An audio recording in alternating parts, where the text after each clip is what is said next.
your daddy was a cowboy. Well, my daddy was a cowboy too, Johnny. It's been a really long hiatus. I haven't had time to get on here and make these sort of videos, which I really liked making in the past. Lots has been going on. But recently with the ICE raids, it's been quite upsetting. So I wanted to make a short video, just discussing some of the economic impacts of what this means for the US.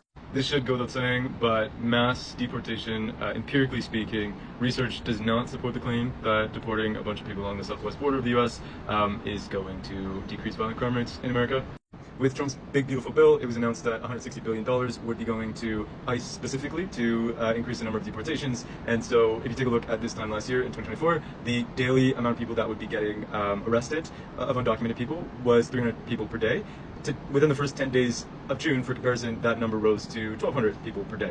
Historically speaking, the direct cost to house these people, to transport these people, the legal processing fees, accounts to about $10,000 to $17,000 per person. And then the indirect cost, the opportunity cost in terms of lost productivity and consumer spending, accounts to around $30,000 to $50,000 per person. In comparison, every dollar spent on public transit equates to a return on investment over the lifetime of that project of $4 to $5 per every dollar spent on public transit. That is from the dollars going towards service providers, the vendors, the suppliers, the wages from the workers that are spent in the local economies which those projects are developed. And then additionally, the access to more jobs. So typically it increases the labor pool for every business that's looking for people, but also the accessibility to jobs.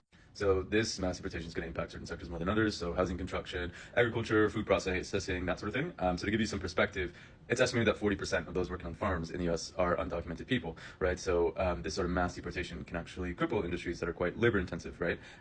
But essentially, best case scenario, what would happen is wages would have to increase in these more labor intensive industries like agriculture, where I just mentioned 40% of people on farms are estimated to be undocumented. Wages would have to increase to get native born workers to sort of take up those jobs. That's a best case scenario. Worst case scenario is just that those jobs do not get filled, which I think is probably more realistic. And then there'd be shortages in production, right? America just simply wouldn't be able to produce as much food. Supply would go down, prices would go up.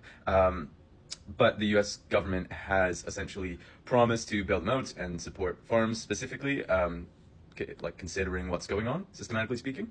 So we know that the basis of why they're doing this mass deportation just isn't true. Removing a bunch of undocumented people, a bunch of immigrants from the population does not lower violent crime rates, especially if you're doing it indiscriminately.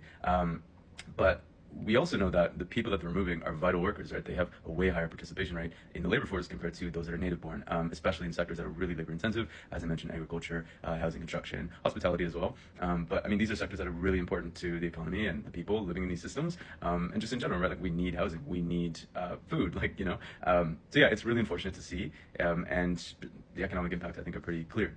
It's just more of a cost for people, if anything. Whereas this money could have been invested into social programs, it could have been invested into public infrastructure, subways, roads, it could have been invested into education, it could have been invested into daycares, it could have been invested into healthcare, what have you.